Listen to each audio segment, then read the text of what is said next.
Bonjour. Aujourd'hui, je vous propose quelques problèmes, disons, de description ou traduction. C'est-à-dire, on est souvent confronté en combinatoire à des objets, à décrire des objets, essayer de compter le nombre de façons de faire, et on ne voit pas comment les énumérer. Mais en fait, en traduisant le problème, en essayant de le décrire d'une autre façon, on peut à ce moment-là arriver très simplement à le résoudre. Alors pour cela, déjà, je vous propose ce petit problème.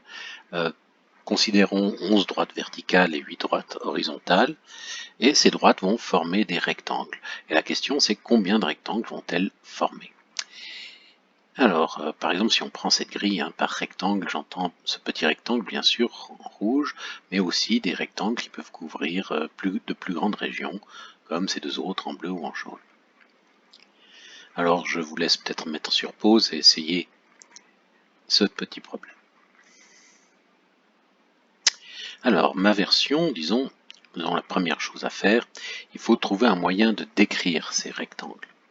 Alors, décrire ces rectangles d'une autre façon, parce que là, tout bouge, tout semble bouger, donc on va le décrire peut-être d'une autre façon. Et en fait, on constate que les rectangles sont déterminés simplement par les deux droites verticales et les deux droites horizontales qui les délimitent. Par exemple, le rectangle en bleu ici est décrit par cette droite verticale ici, et par ces deux droites horizontales, celle-ci et celle-ci. Dès qu'on connaît ces deux paires de droites, on connaît complètement le rectangle. Donc c'est une façon d'aborder le problème, et une fois qu'on a remarqué ça, à ce moment-là, le problème devient extrêmement trivial, car il s'agit juste de choisir les deux droites verticales et les deux droites horizontales. Et c'est un choix sans ordre, puisque on s'intéresse juste à obtenir un couple de droites, enfin deux couples de deux droites, peu importe qu'on choisisse l'une en premier ou pas.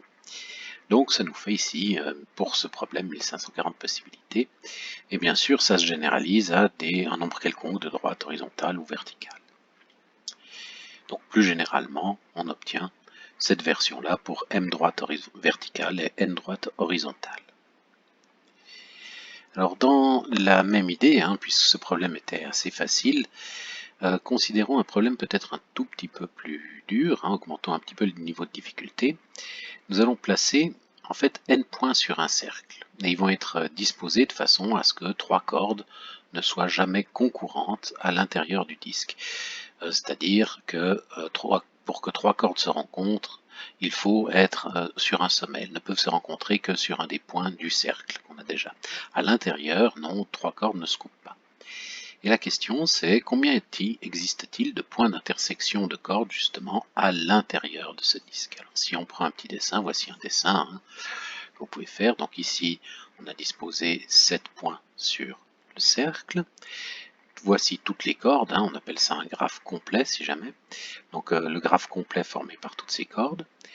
Et elles se rencontrent, mais elles se rencontrent toujours par deux. On a fait attention à bien disposer les points de façon à ce que cette situation-là où il y a trois cordes qui se rencontrent ne se produise pas. Donc on va l'éviter, voilà. Donc ici, si des cordes se rencontrent, seules deux cordes peuvent se rencontrer au même point. Et on voit donc des points d'intersection à l'intérieur donc du disque. Et la question c'est combien y a-t-il de ces points? Alors maintenant je vous laisse mettre sur pause et réfléchir.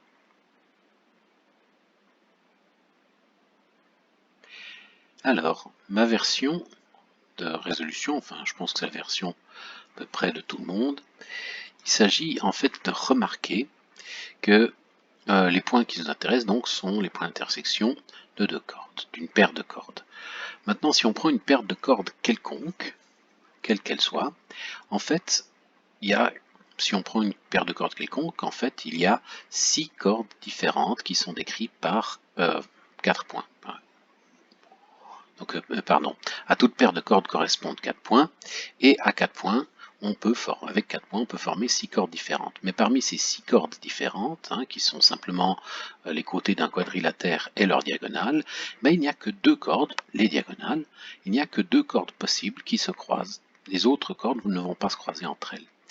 Donc en fait, il y a une correspondance biunivoque, une correspondance 1-1 entre les points d'intersection que l'on cherche et les paires de cordes, et je veux dire la donnée de 4 points sur le cercle.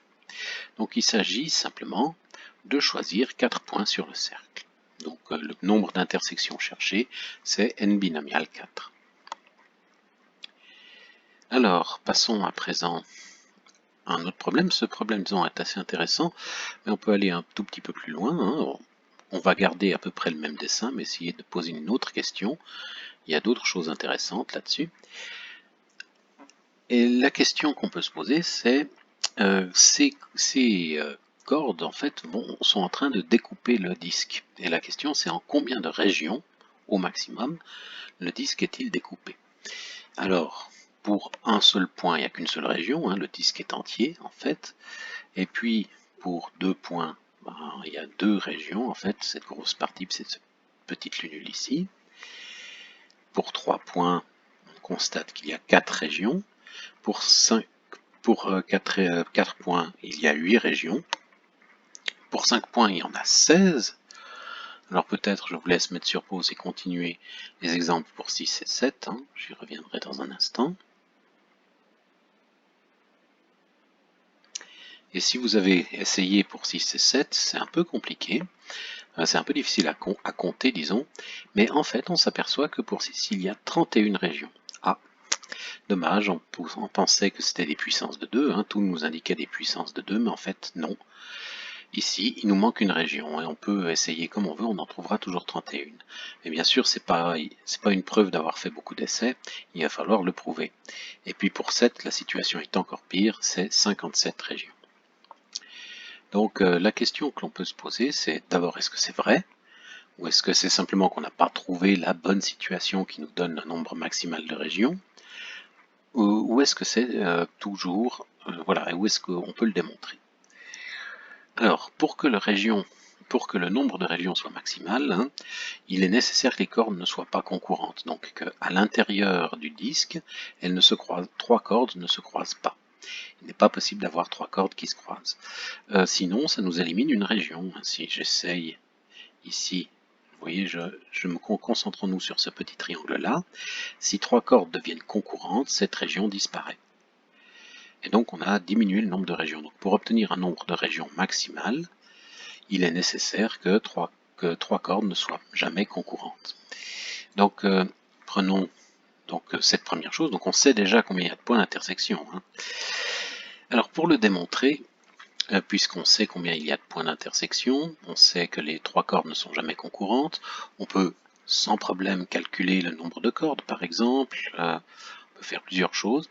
Alors je vous donne quand même un indice, parce que c'est un problème assez compliqué en fait, enfin assez compliqué, c'est un problème simple, mais je veux dire, il fait appel à quelques raisonnements qui ne sont pas usuels, et l'indice c'est d'utiliser la formule de Laire pour les polygones ou les graphes planaires aussi.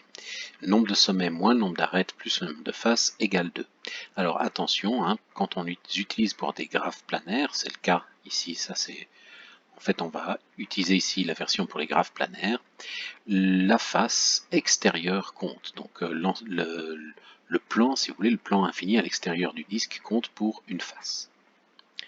Alors, je vous laisse mettre sur pause et essayer.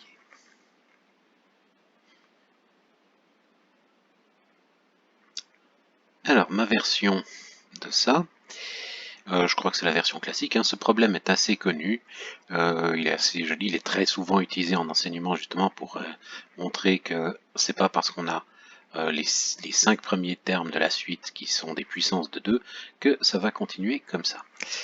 Alors, utilisons cette formule de Laire. Alors comment faire? Pour utiliser la formule de Laire, il faut se ramener à un graphe. Donc on va oublier le cercle pour un moment, histoire vraiment d'avoir cette chose-là. On va mettre les points d'intersection et se rendre compte qu'en fait, avec les points d'intersection, les arêtes sont découpées en petits morceaux et on obtient ainsi ce qu'on appelle un graphe planaire. Alors un graphe planaire, c'est simplement quelque chose, par exemple, qui est une projection de la sphère par projection stéréographique. En fait, c'est quelque chose qu'on peut dessiner sur le plan, un graphe, donc un ensemble de connexions qu'on peut dessiner sur le plan, sans que des arêtes se croisent. Alors vous allez me dire, les arêtes se croisent? Non, pas, elles ne se croisent qu'au sommet, parce qu'on a découpé donc toutes les cordes en autant d'arêtes. Par exemple, cette corde-là, qu'on voit bien, c'est en fait 1, 2, 3, 4, 5 arêtes. Cette corde-là, par contre, n'est qu'une seule arête. Tous les points, que ce soit les sommets ou les points d'intersection intérieure, sont ce qu'on appelle des sommets. Et donc, les faces, il ne faut pas oublier la face extérieure du infini qui est le plan privé de ce graphe. Et donc ici on a une face, là on a une face, là on en a une face, une face, une face, une face, une face, etc. Donc chaque petit morceau est une face, et de même que la face extérieure. Alors maintenant, le graphe donc découpe le plan en F régions, y compris donc on a dit l'extérieur du graphe. Chaque arête est commune à deux régions exactement. Si on prend cette arête ici, elle correspond à deux régions. Cette arête-là aussi a deux régions. Une arête comme celle-ci a ces deux régions-là. Donc ça sera important. Chaque arête est donc commune à deux régions. Les n sommets du cercle, donc nos points bleus là originaux qui étaient sur le cercle, sont en fait communs à n-1 arête, une arête par autre sommet. Et les sommets qui sont à l'intérieur, il y en a n binomial 4, ça on vient de le voir dans le problème précédent, et ils sont communs exactement à 4 arêtes. Si on prend ce sommet, il y a 1, 2, 3, 4 arêtes autour de lui. On dit que ce sommet est de degré 4. Le degré d'un sommet, c'est le nombre d'arêtes qui lui arrivent dessus. Alors, avec ça, on sait combien il y a de sommets. On a n plus n binomial 4. Pour chaque sommet, on peut compter le nombre d'arêtes qui touchent ce sommet. C'est-à-dire, on va additionner le nombre d'arêtes qui touchent ce sommet. Pour chaque sommet, c'est ce qu'on appelle faire la somme des degrés du graphe. C'est une procédure qui est très courante, et on sait combien il y a ce que donne cette somme. Pour les sommets qui sont à l'intérieur, qui étaient les points d'intersection des cordes, il y a 4 arêtes qui les touchent, et pour les sommets qui sont au bord du disque, pour les n sommets du bord du disque, il y a n-1 arête qui les touche. Dans ce processus, chaque arête a été comptée deux fois, parce que si on prend une arête quelconque, celle-ci par exemple, elle est commune à deux sommets.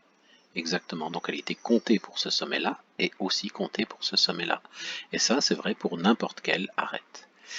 Donc en gros, en faisant cette somme-là, on a obtenu exactement deux fois le nombre d'arêtes. Donc le nombre d'arêtes, c'est 2 fois n binomial 4 plus n binomial 2.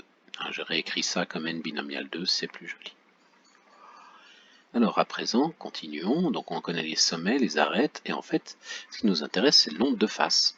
Et le nombre de faces, c'est 2 moins le nombre de sommets plus le nombre d'arêtes. C'est une manipulation de la formule d'Euler. Et maintenant, puisqu'on connaît tout, on peut y réécrire, donc le nombre de faces, c'est n binomial 4 plus n binomial 2 moins n plus 2. Alors ce n'était pas exactement le problème original, puisqu'on nous avait dit, on avait parlé des régions dans un disque, donc il va falloir remettre le cercle et supprimer la face extérieure. Donc, supprimons la face extérieure, moins 1, remettons le cercle, et on s'aperçoit que le cercle nous crée n régions supplémentaires, ici, entre chaque sommet consécutif, et ça nous fait donc plus n moins 1, et donc au final on a bien n binomial 4 plus n binomial 2 plus une région. Voilà donc ces trois problèmes qui sont en fait des problèmes de changement de point de vue, c'est-à-dire on avait quelque chose à faire qui était a priori assez compliqué, mais en les voyant finalement d'une autre façon, on a réussi à les résoudre de façon assez simple. Alors pour le troisième, il faut vraiment faire appel à la formule d'Euler.